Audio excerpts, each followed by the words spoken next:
Tuesday, April 2. This is the news on PBCJ. I am Simone Absalom. The Electoral Office of Jamaica says all is in place for the by-election in Portland Eastern constituency scheduled for Thursday. Voting will take place in 127 polling stations across 49 voting locations. Polls open at 7 a.m. and will close at 5 p.m.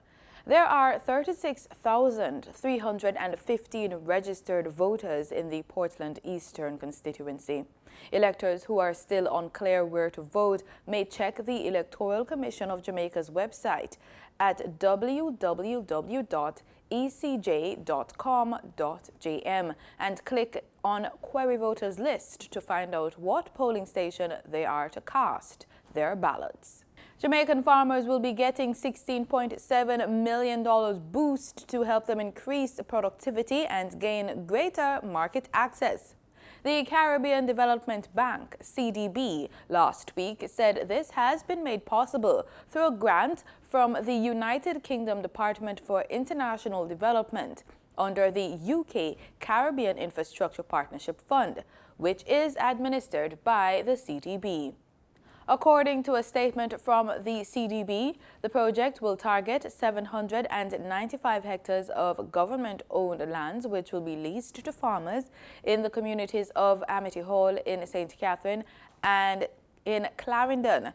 It will provide essential agricultural production and market infrastructure and marketing systems for the farmers. CDB says small and medium-sized farmers will make up the majority of beneficiaries, with 495 hectares allocated for them. Some 15% of the space will be reserved for women farmers and 70 hectares for young farmers. Former Education Minister Ruel Reid has ended his stint into representational politics. That's the word from Jamaica Labour Party, the JLP. Further, JLP General Secretary Dr. Horace Chang has disclosed that his party, which forms the government, is putting in place a tougher screening process for prospective candidates, but made it clear that this move began before Reid's saga. Chang confirmed during an interview with the Gleaner yesterday that Reid had already conveyed to the party executive his intention to step down as a caretaker for the constituency of Northwest St. Anne. However, Chang said this had not yet been communicated in writing. Reid was asked to resign by Prime Minister Andrew Holness on March 20 amid swirling allegations of corruption at the Ministry of Education and several entities falling under his remit. Regional Director of the Western Regional Health Authority, Errol Green, says construction of the long-awaited Western Children's Hospital, which will be located in Montego Bay, is scheduled to begin in June and is expected to be completed in 2021. Green was speaking during a press briefing at the Cornwall Regional Hospital yesterday, following a tour of the Mount Salem-based hospital with People's Republic of China's ambassador to Jamaica, Tian Qi. The government of Jamaica and the People's Republic of China will be funding the project, which is expected to take 23 months to be completed. Police are still on the case of a $20 million cocaine seizure at Port Bustamante in Kingston Friday. Reports are that shortly before midnight, police and soldiers, along with Jamaica Customs contraband enforcement team, searched a 40-foot container at Gordon Key that arrived earlier in the day from Venezuela. 4 duffel bags containing 95 parcels of cocaine were discovered. No one was arrested. The latest International Narcotics Control Strategy report by the United States Department of State has highlighted that there was a significant drop in the seizure of cocaine by Jamaican authorities last year. The report indicated that the Jamaica Constabulary Force reported that authorities seized 63 kilograms of cocaine for the first 9 months of 2018. It was noted that Jamaican authorities seized 658 kilograms during the same period in 2017. Meanwhile, the report stated that significant cocaine seizures at or near the port of Kingston have indicated that large shipments reached Jamaica via commercial shipping containers from South America. Cocaine also arrived in Jamaica via small go-fast watercrafts. The US dollar on Monday, April 1, ended trading at Jamaican $125.59, down by 88 cents. That's according to the Bank of Jamaica's daily foreign exchange trading summary. The Canadian dollar ended trading at $94.32, down from Jamaican $95.89, while the British pound sterling ended trading at $163.38, down from Jamaican $165.53.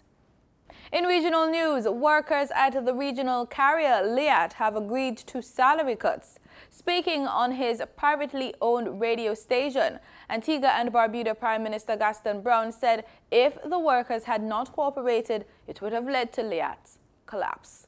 Between Prime Minister Motley and Gonzalez, they had decided, hey, look, they're not having any of it. As far as they're concerned, if the staff did not agree to carry some of the burden, they said that they would have collapsed the airline. Now, the reality is they have more than 60% of the shares of Liat combined, which places Antigua and Barbuda in an invidious position in that we're not in a position to block any such collapse, even though we continue to fight for a restructuring of Liat. And the fact that the pilots and the pilot union and the other unions have agreed to cooperate now and to take a cut, I think that should now help us to pursue the restructuring plan. The shareholder governments have been seeking to get other Caribbean countries to contribute $5.4 million in emergency funding to keep the airline in the sky.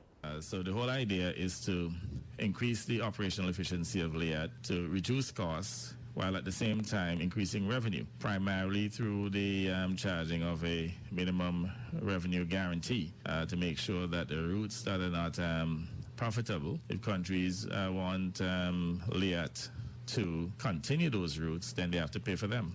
And I really think that finally the hard decisions have been taken and that the prospects for Liat are far better than they were perhaps a few weeks ago. In the Twin Island Republic of Trinidad and Tobago, there are fresh calls for the government to expunge all marijuana offenses. We get more in this TTT News Report. One representative of the MSJ is calling for government to ease the strain on persons who are charged for small amounts of marijuana and are before the courts. Chair of the youth arm, Angela Hart, made a statement at a press conference today. We are making a public call to the government to declare a moratorium on all arrests for small amounts of marijuana. We believe that this would clear the backlog in the judicial system. We also believe that this would save the state millions in tax dollars instead of enforcing a law which, by and large, targets a crime without a victim. Hart said to date the government has not given a firm statement with respect to the decriminalization of marijuana. How can the government spend millions in tax dollars for 2 months of public consultations, listening as marijuana advocates painstakingly describe the dangers of criminalization, only for the government to boast that we would be enforcing the very laws that we want to repeal? Additionally, one representative of the All Mansions of Rastafari said there has been insufficient information given on the scope of the proposed legislation. Being one of the main stakeholders representing the Rastafari body, we still do not know what is the scope of the government's decriminalization program. And at this point in time, up to now, we have not been called to discuss anything, so we don't know what's going on. Legislation targeted at marijuana decriminalization should be introduced in Parliament by mid-2019. Prime Minister Dr. Keith Rowley made a statement earlier this year. His comments followed Attorney General Faris Al-Wari, who said legislation on the decriminalization of marijuana will be laid in Parliament in the first half of 2019.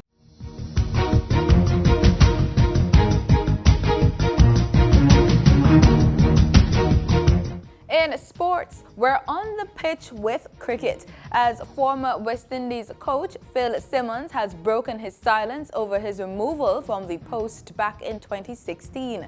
Speaking in an interview with High 95 last weekend, Simmons highlighted a litany of woes that beset cricket West Indies under the tenure of recently deposed President Dave Cameron.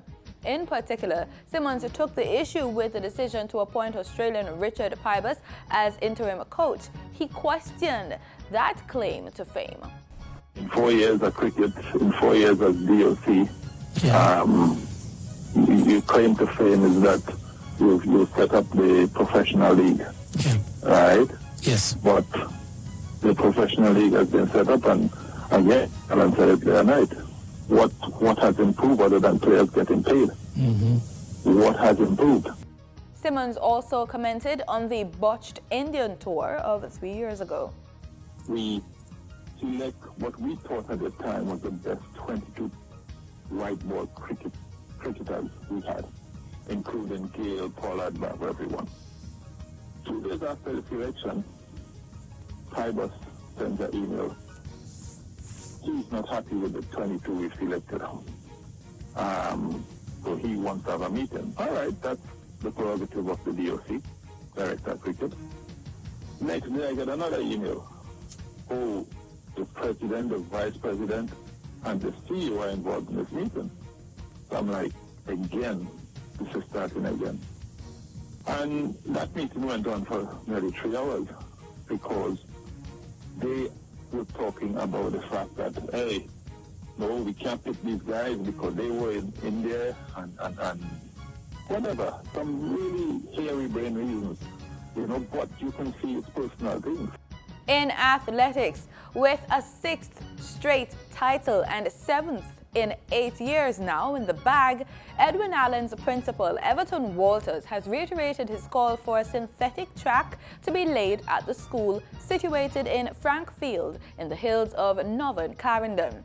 Walters says he endeavors to continue building the school's track and field program and as such is soliciting support from the Sports Development Foundation, the Ministry of Sports, past students, and the business community, as well as friends of the school, to bring their vision to fruition. His call came as they celebrated the girls' 7-point win over Hydel High at the Inter-Secondary Schools Sports Association Grace Kennedy Boys and Girls Athletics Championship, which ended on Saturday. And that's the news on PBCJ. Thank you so much for watching.